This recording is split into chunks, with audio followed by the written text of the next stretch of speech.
Hello दोस्तों, सलाम, नमस्ते, सत श्री अकाल, वाहिगुरु जी का खालसा, वाहिगुरु जी दी फतेह, जय माता दी।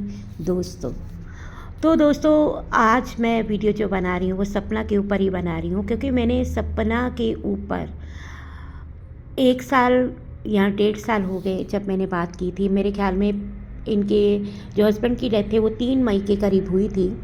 अभी 2 साल हो जाएंगे इस मई में। तो जब राजवीर की डेथ हुई थी तो उनको मैं जो देखती थी, उनका द रोड चैनल देखती थी, क्योंकि मैं एक डॉग लवर हूँ, तो मुझे उनकी वीडियोस बहुत अच्छी लगती थी। उनकी जब डॉग की डेथ हुई, सचमुच में मेरे को बहुत ही दुख हुआ। I was crying. जब राजवीर की डेथ हुई थी तो मैंने सारी चीज़ें उस वक्त सबसे पहले जो कम्युनिटी थी वाईटी पे मैंने ही लगाई थी। जब मैंने वाईटी पे कम्युनिटी लगाई मुझे काफ़ी हेट भी मिला था, क्योंकि लोगों को तब तक पता नहीं था, कंफर्म नहीं था। अनफॉर्चुनेटली वो बात सच थी, तो मैंने लोगों को बताया, लेकिन मेरे को काफ़ी हेट मिला। लेकिन उसके बाद धीरे धीरे लोगों को समझ में आई कि मैं सही बोल रही हूँ। किसी चैनल का नाम नहीं लूँगी, उनका कॉल भी आया और पूछा कि ये बात सच है। मैंने कहा ये बात सच है। और उनको नहीं पता था कि इनका कौन सा चैनल है, स्नैपी गर्ल कौन है या राजवीर चौधरी कौन है। थोड़ा बहुत ही पता था कि वो वाईटी पे हैं और उनके मिलियन में सब्सक्राइबर हैं, बस इतना ही। मेरे से ये पूछा गया, मैंने काफ़ी चीज़ें बताई कि ये फ़ला उनके चैनल हैं और उनका स्नैपी गर्ल्स के नाम से भी चैनल है। द शॉर्ट भी है, कोई snappy girl short, the road short करके चैनल भी है। तो इस तरह से मैंने जो मेन इन्फॉर्मेशन थी तो दी। उसके बाद वो इन्फॉर्मेशन देने के ठीक 2 घंटे बाद ही कहीं से वीडियो आ जाता है और उसमें बोला जाता है कि वो बहुत पहले से राजवीर को जानते थे और देखते थे, और उसके लिए बहुत ही दुख है, जबकि ऐसा था नहीं। लेकिन ये वाईटी की दुनिया है, यहाँ पे कुछ भी कहा जा सकता है ना। कौन सा कोई आपसे प्रूफ मांग रहा है। तो बस यही चीज़ें हुई। उसके बाद सपना जिस वक्त बहुत ही दुख में थी, उसके पूरे परिवार वाले जब बहुत ही दुख में थे, लेकिन यहाँ पे वाईटी में बहुत सारे लोगों ने सवाल खड़े किए हुए थे। कुछ लोग कह रहे थे कि सपना नहीं रही, उसके बच्चे नहीं रहे, उसकी सासू माँ नहीं रही, इस तरह के वीडियोस भी बना रहे थे और लोगों को गुमराह कर रहे थे। कुछ एक्सीडेंट के बारे में बात कर रहे थे, कुछ कह रहे थे नहीं ये एक्सीडेंट नहीं है, ये प्री प्लान मर्डर है। तो इस तरह की चीज़ें भी आ रही थी। लेकिन वहीं पे एक बहुत तेज़ी से वीडियो वायरल जिनकी हो रही थी, तो वो पता नहीं क्या क्या चीज़ें इन्फॉर्मेशन लेना इधर उधर से कहीं से इन्फॉर्मेशन इकट्ठी करी। कुछ रिश्तेदार जो थे वाईटी पे टकरा गए, किसी जिसको स्ट्राइकर बोला जाता है उसके थ्रू वो रिश्तेदार टकरा गए। और वो रिश्तेदार टकरा गए तो बस क्या था कि अब उनसे उनकी बातें होने लगी।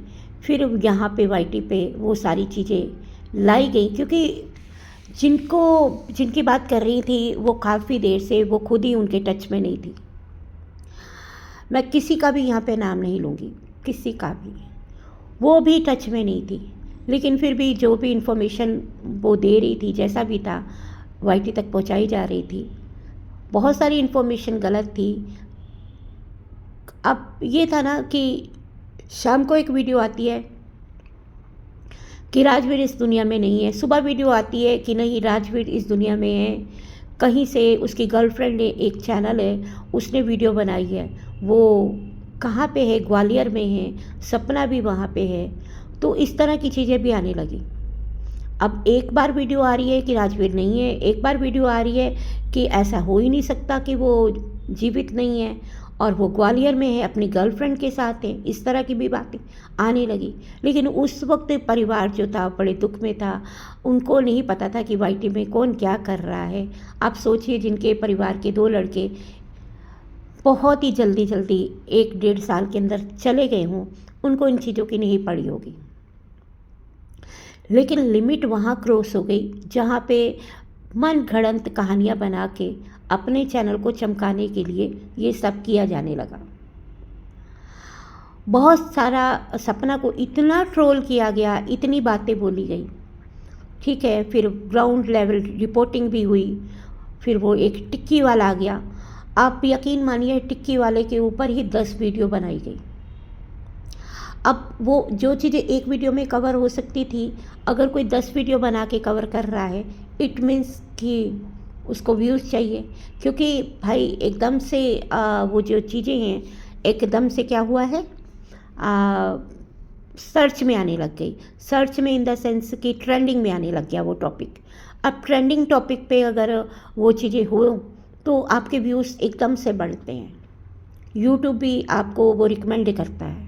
तो वो सब चीज़ें होने लगी और मुझे बहुत गलत लग रहा था कि यार उनके घर में मौत हो गई है और इस तरह की डिस्कशन वाईटी पे हो रही है और सपना को, उसके परिवार को ही ब्लेम किया जा रहा है। कभी कहा जा रहा है कि जीवित है, कभी कहा जा रहा है कि नहीं वो जीवित नहीं है। एटलीस्ट अपनी एक बात पे रहो ना, आप कहो कि हाँ वो जीवित है और हम उनको खोज के दिखाएंगे, आपके सामने सच ला के दिखाएंगे। लेकिन अगले ही पल वीडियो आती कि नहीं वो तो जीवित है ही नहीं और उनके साथ ऐसा हो गया वैसा हो गया। और जो चीज़ें हुई वो बताया गया कि भाई उनका एक्सीडेंट नहीं हुआ है, उनके साथ ऐसा हुआ वैसा हुआ। और घर वालों ने उसके लिए कोई मुकदमा दर्ज नहीं कराया, कोई पुलिस स्टेशन में जाके इंसाफ की बात नहीं की। फिर उनको ये ब्लेम देना शुरू कर दिया गया। फिर यहाँ तक कि सपना के ऊपर ही ब्लेम डाल दिया गया कि सपना क्यों चुप है, आखिर क्या ऐसी बातें हैं। कुछ लोगों ने तो वीडियो बनाई कि सपना गांव में गई हुई थी, ये भी एक षड्यंत्र था ताकि पीछे से राजवीर के साथ कुछ करा दिया जाए और ब्लेम उस पर ना आए। ऐसी वीडियोस भी आई, बहुत सारे ब्लेम। और उस हालत में जब सपना बहुत ही रो रही थी तो सपना का वीडियो आता है तो उसने रो रो के सारी बातें बताई कि ये सच्चाई है कि राजवीर इस दुनिया में नहीं है। उसने रो रो के वो वीडियो बनाई और सारी चीज़ें आप सबके सामने वो लाई। मेरे को बहुत ही गुस्सा आ रहा था कि भाई अगर वो इस दुनिया में नहीं है तो इस वक्त परिवार जो है वो दुख की घड़ी है, तो इस तरह के वीडियोस ना बनाए जाए। मुझे कहा गया कि भाई आपको पता क्या दुख है कि मेरे वीडियोस पे तो व्यूज़ आ रहे हैं, आपको व्यूज़ नहीं इतने आ रहे। जबकि मुझे भी व्यूज़ आ रहे थे पर उतने नहीं आ रहे थे जितना झूठ बोलने वालों को आ रहे थे।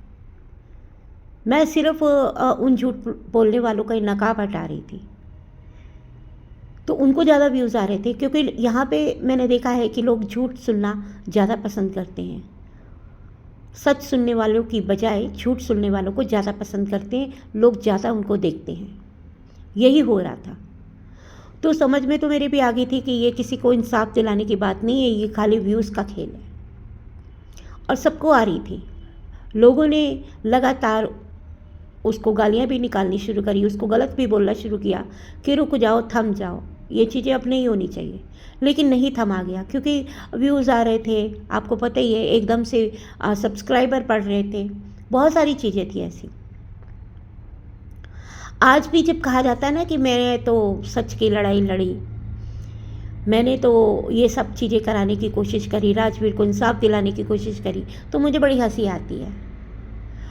वाईटी की दुनिया में कोई किसी को इंसाफ नहीं दिलाता है। यहाँ सब डॉलर और व्यूज़ के लिए बैठे हुए हैं, कुत्तों की तरह नोचने के लिए, आपके घर की इज्जत को तार तार करने के लिए, फाड़ने के लिए बैठे हुए हैं। कोई आपको ढकने के लिए नहीं बैठा हुआ है यहाँ पे। ये बात मैंने वाईटी पे 1 साल बाद समझी। जब मैं 1 साल हो गया था वाईटी पे आई, तब मुझे समझ में आने लग गई कि यहाँ की दुनिया बिल्कुल आपकी ओरिजिनल दुनिया से अलग है। वाईटी की दुनिया में सिर्फ यहाँ पे डॉलर और व्यूज़ का खेल है। अब क्या था ना कि लगातार फैमिली को ट्रोल किया जा रहा था, लगातार सपना को ट्रोल किया जा रहा था। तो सपना ने भी एक बार पुलिस स्टेशन में भी गई, वहाँ भी दिखाया कि हमने इनके खिलाफ एक्शन ले लिया है। तब भी कहा गया कि आप पुलिस स्टेशन जाइए, कहीं जाइए, हम तो रुकने वाले नहीं हैं, हम तो अपनी गंदगी करते रहेंगे। यहाँ तक कि सपना को इतना मजबूर कर दिया गया कि उसको अपने मरे हुए पति का पार्थिव शरीर भी दिखाना पड़ा, और वो भी किस हालत में था मैं यहाँ पे बयान नहीं कर सकती। उनके शरीर पे कपड़े भी नहीं थे, खाली एक अंडरवियर था उनके शरीर पे। और उस सिचुएशन में देख के सचमुच में मुझे बहुत ही दुख लगा। सपना सच बोल रही थी, लेकिन कोई सच मानने को तैयार ही नहीं था। सपना एक्चुअल में अब भी सच बोल रही है, जैसे तब सच बोल रही थी ना, अब भी सच बोल रही है। इवन उसने रिकॉर्डिंग दिखाई, सब चीज़ें प्रूफ भी दिखाई, तो भी लोग सच को सच नहीं मानते हैं। लोग कहते हैं कि रिकॉर्डिंग क्यों की, रिकॉर्डिंग देवी, ये सब बोलते हैं, क्योंकि लोगों को ना सच हजम ही नहीं होता है। जैसे वो कहते हैं ना, शुद्ध दूध हजम नहीं होता आजकल लोगों को, वैसे ही सच भी हजम नहीं होता। उनको झूठ की आदत पड़ गई है, उनको सच में झूठ की मिलावट की आदत पड़ गई है। तो यहाँ पे लोगों को वो चीज़ें हजम नहीं हो रही। उस वक्त भी सपना सच बोल रही थी, तो उसके हालात इतने ख़राब थे उस वक्त कि उस हालात में उसको मजबूर कर दिया गया कि वो अपने पति की पार्थिव शरीर को दिखाए, और उसने दिखाया। और मज़े की बातें दिखाने के बाद भी ये लोग नहीं माने। किसी ने कहा कि बॉडी पे तो एक स्क्रैच भी नहीं था, है ना, वो राजवीर नहीं है। किसी ने कहा कि ये राजवीर है ही नहीं, और किसी ने ये भी कहा कि भाई इनके साथ इनका एक्सीडेंट हुआ ही नहीं है। बहुत सारी बातें बनाई गई, तब भी बहुत सारी बातें, लोगों को एक सस्पेंस क्रिएट कर दिया गया। लोग उन चीज़ों को देखते हुए भी इनके जाल में फंसते जा रहे थे। उनको लग रहा था कि सपना अब भी हमसे कुछ छुपा रही है, कुछ और ही बात है। अब उनका एक्सीडेंट हुआ या कुछ ऐसा वैसा हुआ, वो अलग चीज़ है, लेकिन राजवीर तो इस दुनिया में नहीं थे ना। लेकिन फिर भी उंगलियां खड़ी की गई, परेशान किया गया। तो ये सारी चीज़ें जो थी उस वक्त की गई। और इसके अलावा वो जो थे चैनल रुकने का नाम नहीं ले रहे थे, थमने का नाम नहीं ले रहे थे। उसके बाद जब सिचुएशन बहुत ही ज़्यादा ख़राब हो गई, तो उस सिचुएशन में फिर सपना ने खुद बात करी। फिर क्या बात हुई इन लोगों की, क्या नहीं हुई, फिर उसके बाद इनको थमना पड़ा। और उसके बाद ट्रोलिंग थोड़ी कम हुई, लेकिन लोग रुके नहीं, लोग थमे नहीं। फिर भी कहते रहे कि हम तो इंसाफ दिलाना चाहते थे, हम तो ये करना चाहते थे। हम भी कहते थे कि फैमिली को एफआईआर करनी चाहिए थी, चाहे वो हिट एंड रन का केस था, चाहे वो कुछ भी था, जो भी चीज़ें परिवार को पता होंगी। लेकिन इसका मतलब ये नहीं था कि हम परिवार को दबाव बना के उनको ही कातिल बना दें, क्योंकि बाप पे, माँ पे, बीवी पे इल्ज़ाम लगाए गए। तो ये सब तो नहीं हम कर सकते। हाँ, जो चीज़ें थी कि हाँ उनको एफआईआर करवानी चाहिए थी, उसके लिए तो एग्री थे। लेकिन लोग तब परेशान हो गए थे कि एफआईआर तक तो सही था, लेकिन अब ये क्या हो रहा है कि माँ बाप को ही बना दिया गया कातिल, बीवी को ही बना दिया गया कातिल। ये चीज़ें भी हो रही थी। लोग भी बहुत ही ज़्यादा ट्रोल करने लगे। जो चैनल ऐसे कर रहे थे तो उनको ट्रोल करने लगे। लोगों ने उनको बोलना शुरू कर दिया, बददुआएं देनी शुरू कर दी। तब कहीं जाके परिस्थितियाँ कंट्रोल में आई। वो चैप्टर क्लोज़ हुआ और सपना के एक नया चैप्टर शुरू हुआ, जो फिर उसके घर में ही बहुत सारी चीज़ें होने लग गई। घर में जो लड़की काफ़ी परेशान सपना नज़र आने लगी। पहले तो इन ट्रोलर के चक्कर में परेशान थी, फिर घर वालों की वजह से। मेरे को याद है कि सपना जब घर पे थी तो चीज़ें कहाँ से शुरू हुई कि जब सपना के पैर में चोट लगी तो वो चल नहीं पा रही थी। उसको सपना को अंशु भी लेके गई थी, अस्पताल लेके गई थी, हॉस्पिटल में। और जब वो हॉस्पिटल से घर आई थी तो वो अपनी सास को कह रही थी कि आप हंस क्यों रही हो। तो उसकी सास हंस रही थी कि मैं अब काम नहीं कर पाऊँगी। सपना ने बोला कि अब मुझे दिक्कत आएगी, लेकिन उनकी सास हंस रही थी। तो सपना बता रही थी, तो सपना ने दुखी होकर रोते हुए एक वीडियो में बताया भी था कि जब इनको कुछ होता है मैं अपना दिल जान लगा देती हूँ, लेकिन जब मुझे कुछ होता है तो कोई मुझे पूछता भी नहीं है। ये चीज़ें सपना ने अपने वीडियो में बताई थी। इस तरह की भी चीज़ें हुई। उस वक्त जो इन नंद भाभी का प्यार नज़र आता था ना, और इस वक्त जो नंद भाभी का प्यार नज़र आता है, उस प्यार और इस प्यार में ज़मीन आसमान का फ़र्क है। कोई इतनी जल्दी अपना कैसे बदल जाता है, ये सोचने वाली बात है, और स्पेशली एक बच्चे की उम्र की लड़की। तो सोचिए कि वो कितना उसके अंदर दिमाग होगा, कितना वो कैसे माहौल में रह रही होगी, उसको पीछे से किस किस तरह के लोगों की बातें जो की जा रही होंगी, उसके पेरेंट्स, उसके रिश्तेदार, जो पिक्चर के पीछे यानी कि वीडियो के पीछे बातें होती होंगी, जो वो यहाँ पे आके उगलती है। उसका कहना है कि मेरा अगर मुंह खुल गया तो मैं ये कर दूंगी, मैं ऐसे कर दूंगी, वैसे कर दूंगी, इस तरह की चीज़ें करनी। अब कई लोगों को तो समझ में नहीं आ रही है कि सपना क्यों बोल रही है। भाई सपना इसलिए बोल रही है क्योंकि काफ़ी ट्रोलिंग चैनल जो उनके कुछ रिश्तेदार, सपना के जो बेटी बनी हुई है, वो बेटी का भाई, वो सब, एक इनके कोई फूफा जी हैं, वो सब वहाँ पे वीडियो बना के व्यूज़ भी कमा रहे हैं, चैनल भी ग्रो कर रहे हैं, और सपना की इज्जत को भी तार तार कर रहे हैं। तो सपना का बोलना तो जायज़ है। तो आप ये सोचें कि सपना तब से इन मैटरों में उलझी हुई है जब से राजवीर इस दुनिया में नहीं रहे। एक औरत अगर उसका पति उसके सर पे ना रहे ना, तो ज़माना क्या, घर वाले भी दुश्मन बन जाते हैं। सपना के इस मैटर को देख के आपको सारी चीज़ें समझ में आ जाएगी कि सच्चाई क्या है। हकीकत यही है कि जिस औरत का पति उसके साथ नहीं होता, जिस औरत का पति अनफॉर्चुनेटली अब इस दुनिया में नहीं है, तो उस औरत को समाज किस तरह से उसका तिरस्कार करता है, किस तरह से उस पर हावी हो जाता है। अगर आप सपना को देखो तो आपको सारी चीज़ें समझ में आ जाएंगी। तो बहुत सारी ऐसी चीज़ें थी जो मुझे पता थी और मैंने उसके लिए आवाज़ भी उठाई। 1 साल सपना पे वीडियोस बनाई।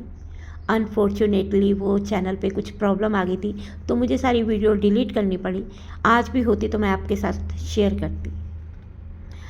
तो ये वीडियो मैं इतना ही, आगे की चीज़ें भी और भी बहुत सारी चीज़ें हैं जो मैं आगे बात करूँगी। किस तरह से जाल बुना गया सपना के लिए और किस तरह से सपना उसमें अपने आप को फंसा हुआ महसूस करती है, वो सारी चीज़ें भी डिस्कस करूँगी। तो मिलते हैं अगली वीडियो में, तब तक के लिए बाय बाय।